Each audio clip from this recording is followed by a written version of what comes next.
Let's freaking go, Arkansas fans. You have yourself a new quarterback. Comment down below. Do you believe Taylen Green will be the starter over Jacoby Criswell or potentially KJ Jefferson if he miraculously decides to stay? And, of course, I'm going to share with you a few thoughts about how I feel about Green as an overall quarterback. And this was the last game he played, the Mountain West Championship football game, where he put up a 97 QBR. That is abso-freaking-lutely ridiculous. But if you stick with me, you're going to figure out how stats don't always tell the full story. You also have to take a look at the film. So on this very first play, and what we're going to do, and this leaves a wide open lane for him to run through. Now, this is where things get difficult. This is perfectly blocked to this side, but this backer is right here, not fooled by the handoff. So it is Green head-to-head versus this player, and watch what he does to him. Bang! Just a nasty shake. Taylen, come on, man. That young man's got a family, so he not only jukes him, he takes some KJ Jefferson-type punishment and falls forward for a few extra yards. So now we move ahead to here. This is so freaking good right here from Green. His job is to read this end. It's pretty clear that this end is crashing all the way down, and this split zone tight end is going to come over here and block this player. It's a really good read right here by Green to pull that. A relatively easy read, but we still need you to beat this DB in a foot race to the outside. That's a pretty good block right here by the tight end, and a good job with two hands reaching out for the pylon and scoring. And, you know, the running game is going to need to complement the passing game because you see on this 3rd and 1, they're all in the box right here to stop Genty, and they are in a heavy set, so they're in 14-ish personnel, right? This receiver becomes a tight end, and what they're actually doing on this 3rd and 1 and running a play action fake. And I want you to see how wide open these guys actually get. You get really good pass protection right here. The play action fake obviously helps out. They were selling out to stop the run, and instead, yeah, this wide receiver going, and obviously he is a wide receiver, but he was playing tight end. Billy Bowens is his name, and then you also have a tight end going on a deep out right here. And Bowens is actually the one that gets very open on the post. And, you know, QBR and stats will, you know, chalk this up to a really good 43-yard completion, but it's kind of hard for you to see on the copy. This ball was a wobbler coming out of his hands, and he's having to wait on it. Now, right here, I prefer an underthrow to an overthrow, but you'll see he has to wait on it, and this costs them a touchdown.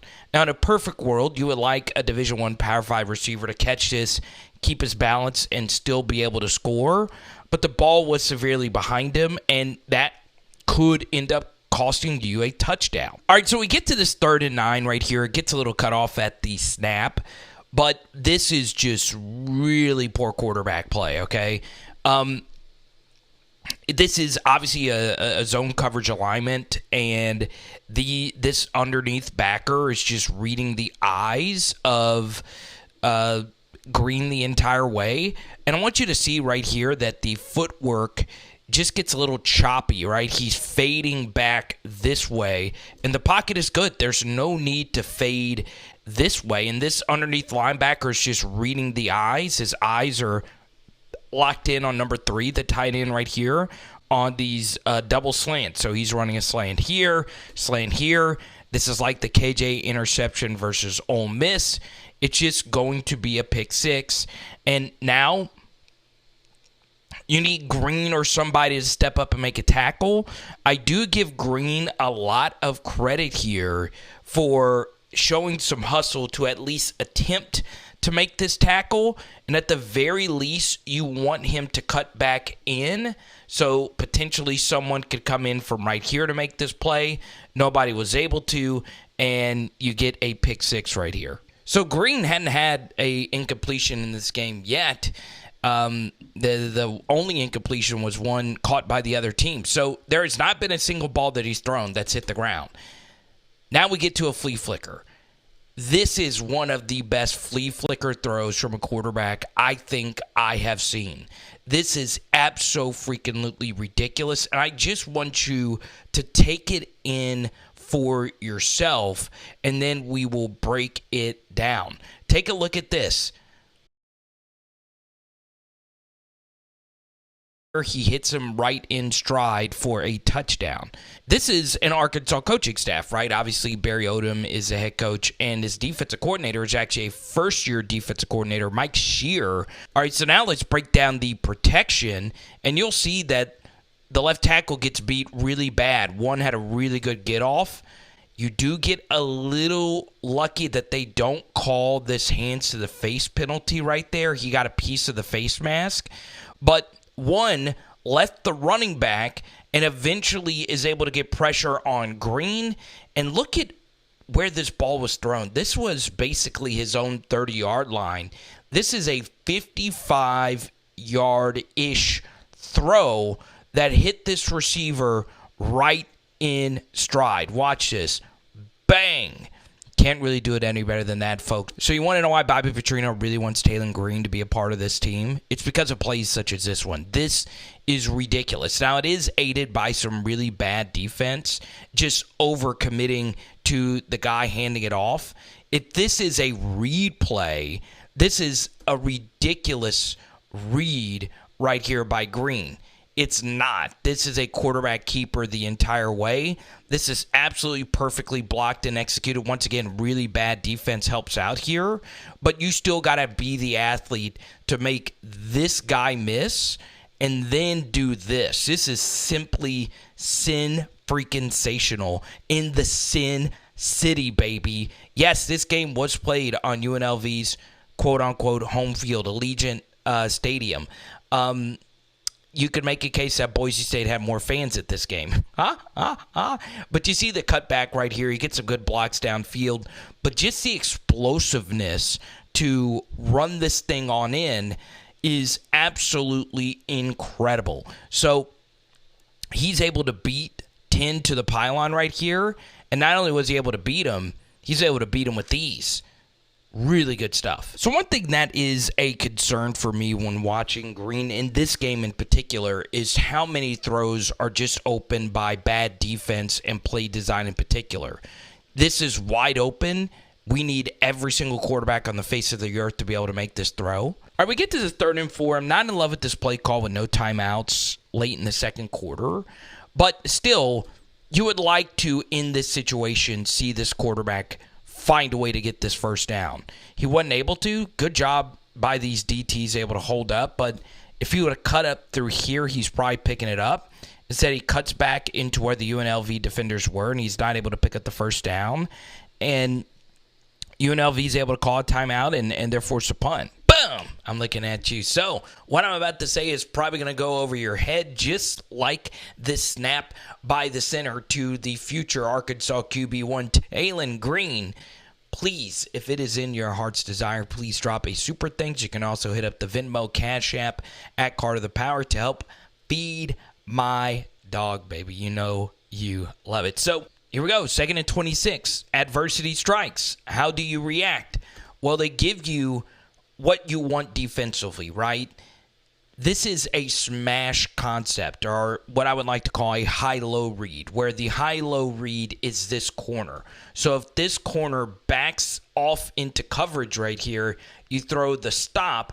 But if he is sitting right here and this safety has inside leverage on this receiver, you know that this is going to be open right here. It is a 3-man rush, so the protection is absolutely excellent. So right now, this ball should be getting ripped with a clean pocket. It should be out, okay? And you'll see that the ball is just late getting to the sideline. So not as much anticipation as you would like, and it's low, right? Not the worst throw. Obviously, if you throw low, it prevents, him taking a big hit. Still, that ball could be delivered a little bit sooner and a little bit better than that. But here's the thing. It's still a completion, and it sets up this 3rd and 7. And once again, I don't know what UNLV was thinking in this game defensively. This is a really good call right here by Boise State to give a man coverage indicator to Taylen Green, and it is clear man coverage across the way with no deep safety help, and they are bringing essentially a zero blitz. Okay, that means they are bringing everyone, and once again, this blitz pickup is absolutely immaculate. Now, Taylen Green knows when it's zero and it's straight man-to-man coverage, you want to actually bail. All right, you actually do want to give ground, to give a clear out on a drag, more time to get across the field. Okay, so Green could have actually backpedaled here and through here, but he actually makes a really good decision. Okay, if you throw this is not past the sticks. Okay, so of course he can catch it and run and pick it up, but he does a smart thing, bail and give this guy who's past the sticks that much more time to get across here, and he throws an absolute dart right there, right in the chest. So it was an easy read, but a very difficult execution, and he was able to get it done. All right, we get to this 3rd and 7, and guess what? You see Arkansas. You see Boise State running the most common concept you see in modern college football, which is mesh, okay? I think if you guys watch enough film studies, you know what it is by now. Shallow drag here, shallow drag here. And what these other two routes are, it could be a wide variety of things. 3-man rush, and there actually is pressure right up the middle. So there's nowhere really for him to run. I am just shocked. First thing here on this 3rd and 7, this isn't there. This really isn't there. You don't really want to throw this because that's going to be covered pretty quickly. I am shocked on a 3rd and 7 that he is able to bail out right here and actually just throw this thing up, and there be a safety this far deep on mesh, right? This safety was back into punt territory. You would think he was a punt returner before he was a safety. And I have no idea why he's all the way back here. Nevertheless, that is an absolutely ridiculous throw on 3rd and 7. A little lucky, of course, just throwing that up. But the fact that Green was able to make that throw, falling backwards, shows you some arm strength, shows you some courage, and you're able to pick up a first down. Really good stuff. 3rd and 10, and you finally get a good 3rd down defensive call. You've got to check out of this. Okay, you just do if you're Green, right? A quarterback draw is not ever going to work versus a zero pressure because there's always going to be somebody unblocked. And they actually leave the most dangerous guy unblocked, which is an A-gap pressure, especially on a quarterback draw. That makes absolutely no sense. So this is partially on the quarterback. This is partially on the offensive line, partially on the coaching staff. You just got to check out of this into something else. And yeah, I just don't know what the goal of this was, right? And he has to take the sack. Are you recording? Isn't she lovely? Just the absolute best dog and wife a person can ask for, and I appreciate all those donations. So it doesn't really look like a whole lot, but Taylen Green has been killing him with their legs, with his arm. And now this defense is tired, and you could just see how bad the tackling gets when you get tired, right? Arm tackling, making this running back look like prime Barry Sanders. And once again, UNLV's defense was just embarrassing, right? This ends up being an absolutely ridiculous tackle as the last line of defense, but still good stuff. So this is another elite play design. Remember, all game long, they had been showing you this jet sweep motion and these quarterback powers right up the middle. This time, though, they're throwing it, right? So this tight end looks as if he's blocking, and then this time he cuts up field. He has this linebacker out leverage, but look at when Green actually decides to throw this football. This is a lot better anticipation. Look at where he's throwing this. That's good stuff. He sees that this guy is to the outside of this vertical inish breaker. And look at this placement. Bang. That is only where his guy could have gotten it. That is good stuff. All right, so we move ahead here. Once again, Green, 11 of 14, 229, 2 tutties, and 1 pick. Now, this is one of the more ridiculous runs I've seen this year. This stiff arm is so nasty on one. I don't know if UNLV's tackling was this bad all season, but man, I mean, these are their single-digit guys getting stiff-armed and thrown to the ground. Man, this was crazy. And Ginty, of course, like we mentioned, is a really good back, but goodness freaking gracious. Their guys just were freaking looking like Derrick Henry out there, and you finally do bring him down. Absolutely ridiculous. So let's have an honest conversation here about Taylen Green. Is he Arkansas's QB1? You're seeing his stats from this game. They're absolutely sensational. 97 is a near perfect QBR. 100's the best score you possibly could have, and that was by far his best performance as a starter. And bang, you're taking a look at his 2022 stats, and I'm even going to show you some of his 2022 highlights. So I'm going to tell you a little bit more background, that I've learned over watching his film over the past couple of days here. The first thing here is he was not the full-time starter last year at Boise State. He shared it with Maddox, who was actually a redshirt freshman, and of course, this year Green was a redshirt sophomore. So he's going to be entering Arkansas with 2 years of eligibility, and it'll be year 4 and year 5 of his development. Now, so much has been made with his touchdown to interception ratio this past season. Yes, he only had 11 touchdown passes and 9 interceptions, and obviously that pick you saw today was really bad, and he wasn't able to obviously keep the full-time starter's job. It took an injury actually to Maddox for him to just be the guy. But the truth is interceptions are overrated, right?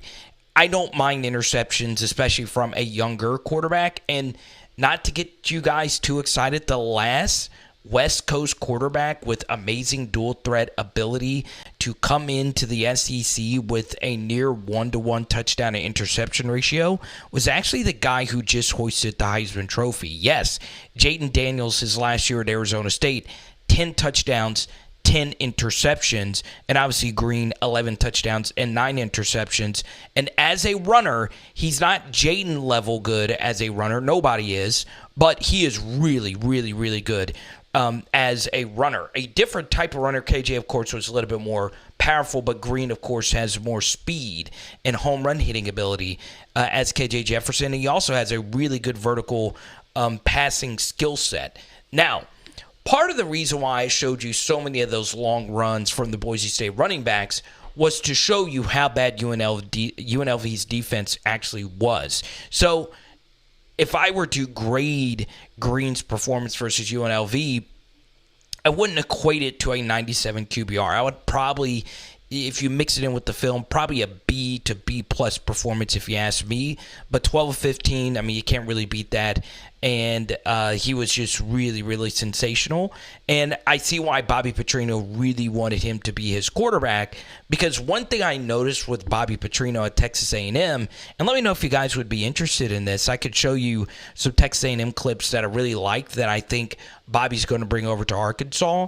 When Texas A&M went to their third-string quarterback, Henderson, I believe his name, he was more of a dual-threat option, much like Green.